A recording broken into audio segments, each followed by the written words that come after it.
Chers amis, heureux de vous retrouver aujourd'hui pour un temps de reprise finalement de ce carême. Nous sommes le vendredi saint, à 2 jours de la fête de Pâques, et il me semblait important de pouvoir revenir vers vous pour méditer un peu plus à travers les événements que l'Église nous invite à vivre en ce vendredi saint, et bien de voir comment nous avons pu vivre le carême qui nous a menés jusqu'à ce dimanche de Pâques dans 2 jours.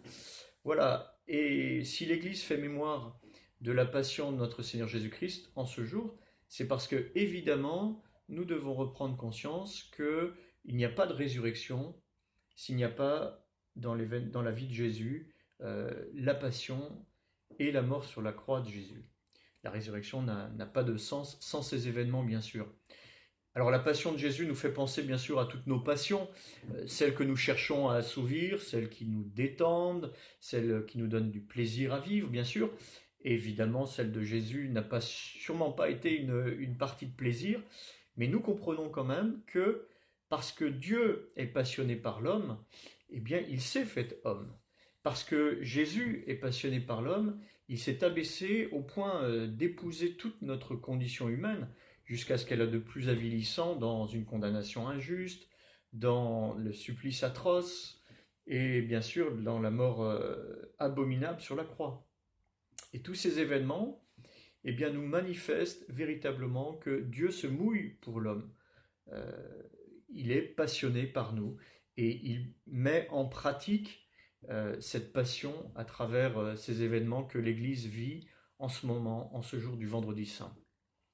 Voilà, ce sacrifice qu'a fait Jésus une fois pour toutes pour nous, c'est cela le plan de salut que seul Dieu peut obtenir à notre humanité.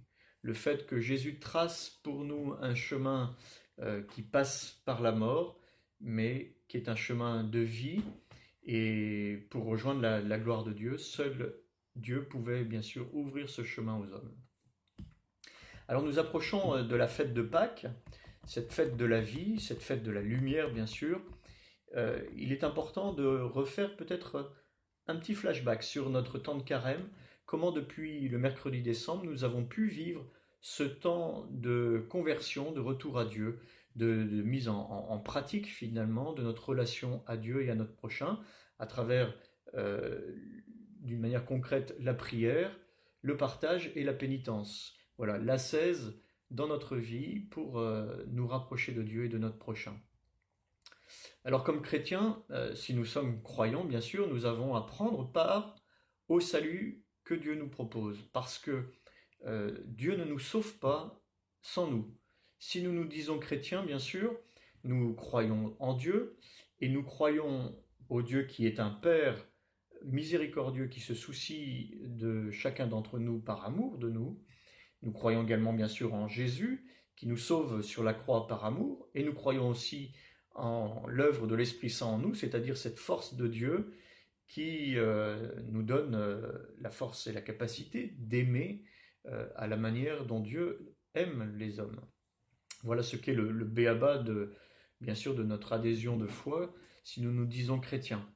Et puis, la grande question, c'est de savoir aussi si nous pouvons nous dire chrétiens si nous n'adhérons pas ou nous ne voulons pas adhérer au plan de salut que Dieu a pour nous. Évidemment, non. Est-ce que nous pouvons nous dire chrétiens si nous avons du mal à comprendre ce plan de salut de Dieu?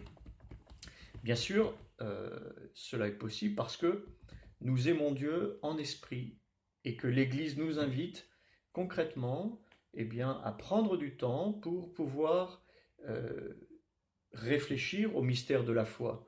Si nous avons du mal à comprendre, cela ne nous empêche pas de faire confiance et puis de mettre notre intelligence à percer justement ces mystères. Voilà. Parfois, nous n'avons pas non plus conscience du plan de salut que Dieu a pour nous. Alors, eh bien, le temps que nous vivons avec la communauté chrétienne, avec l'Église, et particulièrement dans ces jours saints, du jeudi, du vendredi, du samedi saint, eh bien, sont des temps privilégiés justement pour nous rappeler que notre vie nous amène à partager ce plan de salut et à concrètement le vivre en ces jours saints. lorsque nous faisons Église, parce que nous ne pouvons pas nous dire chrétiens non plus si nous ne faisons pas partie intégrante de la vie de l'Église, eh bien, nous faisons Église pour prendre conscience de ce mystère d'amour de Dieu pour chacun d'entre nous et de ce plan de salut pour nous. Souvent, des personnes me disent: «Oh, je crois en Dieu, mais je ne viens jamais à la messe.» Alors bien sûr, je ne juge pas bien les raisons des uns des autres, mais je pense qu'il est important de ne pas relativiser la vie chrétienne et l'adhésion de foi, et qu'il est important d'être en vérité. L'Église recommande peut-être un style religieux, mais Dieu nous commande un style de vie.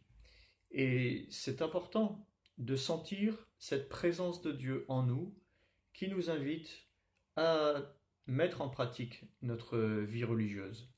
Est-ce que je peux dire que j'aime quelqu'un si je ne me dépasse pas pour lui, si je ne lui manifeste pas d'une manière concrète mon amour? Dans les couples, certains me renvoient ces interrogations, ces discussions dans le couple. Ah, est-ce que tu m'aimes? Mais oui, tu sais bien, pourquoi est-ce que tu me le demandes toujours? Eh bien, peut-être justement que cela est demandé dans le couple parce qu'il n'y a pas eu suffisamment d'efforts pour manifester l'amour, pour être suffisamment clair et perceptible dans notre manière d'aimer l'autre, hein. Voilà. Alors bien sûr, le chrétien n'a pas le monopole de l'amour, mais il possède ce commandement double que Jésus nous laisse. Tu aimeras le Seigneur ton Dieu de tout ton cœur, de toute ton âme, de tout ton esprit et de toute ta force. Et voici le second, tu aimeras ton prochain comme toi-même. Il n'y a pas de commandement plus grand que cela, nous dit Jésus. C'est dans l'évangile de Marc au chapitre 12. Alors bien sûr, aimer son prochain, nous en voyons l'application concrète tous les jours. Aimer, c'est à la fois mettre sa volonté, son énergie à ouvrir son cœur aux autres, c'est aussi savoir se dépasser, parfois s'oublier pour aider l'autre. Mais je dois comprendre que être chrétien, eh bien cela ne suffit pas d'aimer son prochain. Et que Jésus nous laisse ce commandement double et premier, d'aimer Dieu de toute son âme, de tout son cœur, de tout son esprit et de toute sa force. Alors, aimer Dieu de toute son âme et de tout son cœur, bon, certainement, nous ne sommes pas juges des âmes et des cœurs pour savoir si cela est une vérité dans la vie des gens. Aimer de tout son esprit, nous l'avons déjà dit tout à l'heure, c'est cette volonté de pouvoir s'arrêter quelques instants dans sa vie pour chercher des réponses concrètes au mystère de Dieu. Et là, nous pouvons bien sûr penser sans nous réfugier derrière la société qui nous détourne de la recherche spirituelle, sans non plus nous cacher ou nous voiler la face derrière le sport national qui est de relativiser la pratique et puis la mise en route de notre vie spirituelle et la pratique de la foi. Mais ce que j'apprends, ce que je sais est souvent différent de la source réelle de la vérité de l'information. Nous le voyons bien avec l'ensemble des fake news qui nous détournent de la véritable information. Donc, lorsque nous cherchons la source de la vérité, bien de la même manière, dans notre vie spirituelle, pour aimer Dieu de tout son esprit, il nous faut mettre en œuvre bien, un effort pour aller à la source de l'information. Et l'Église nous est donnée justement à vivre pour comprendre et aller trouver justement la source de cette information. Et puis aimer Dieu de toute sa force. Voyez-vous, c'est là tout le temps du carême, mais aussi toute notre vie. Est-ce que nous mettons notre énergie à aimer Dieu? Est-ce que nous la mettons de la même manière que lorsque nous assouvissons nos passions? Sans mettre la religion en pratique, dans les actes religieux concrets, je crois que c'est difficile en fait de se dire véritablement chrétien. Sans faire un minimum d'efforts pour prier, pour venir à la messe, pour s'impliquer dans la vie de la communauté chrétienne, eh bien je crois que c'est vraiment difficile et on ne peut pas se dire chrétien si on n'a pas cela au cœur de notre vie. Ça n'est... Alors bien sûr, le temps du confinement bouleverse notre vie chrétienne et notre manière de mettre en pratique ce commandement de Dieu. Et je sais que cela est un sacrifice pour beaucoup de ne pas pouvoir recevoir sacramentellement le corps de Jésus dans l'hostie, ou de venir pratiquer la communauté aussi voilà, en la côtoyant chaque dimanche, par exemple. Mais il faut avouer qu'il y a une forme de confort quand même à pouvoir mettre en pratique la religion comme l'Église nous le propose en ce moment, du fait du confinement, à la maison. Et là, il y aura un effort à faire à la fin du confinement.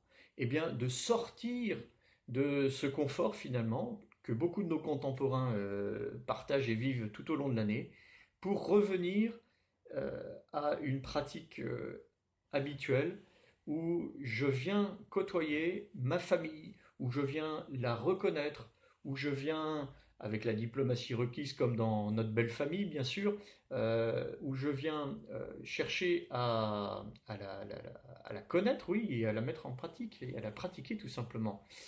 Voilà. Alors, eh bien, si nous revenons sur ces 3 jours saints, pour terminer, je pense que la croix, le mystère de la croix que nous vivons en ce vendredi saint, est l'aboutissement de cette passion que nous avons cherché à mettre en pratique au long du carême, de la même manière, et parallèlement bien sûr, à ce que Jésus, dans sa passion, va vivre pour nous. Une fois que la croix est plantée dans notre terre, elle sera fichée au sol, euh, c'est elle qui va porter Jésus. Et la croix sera pour nous l'échelle du salut qui nous permettra de rejoindre le ciel.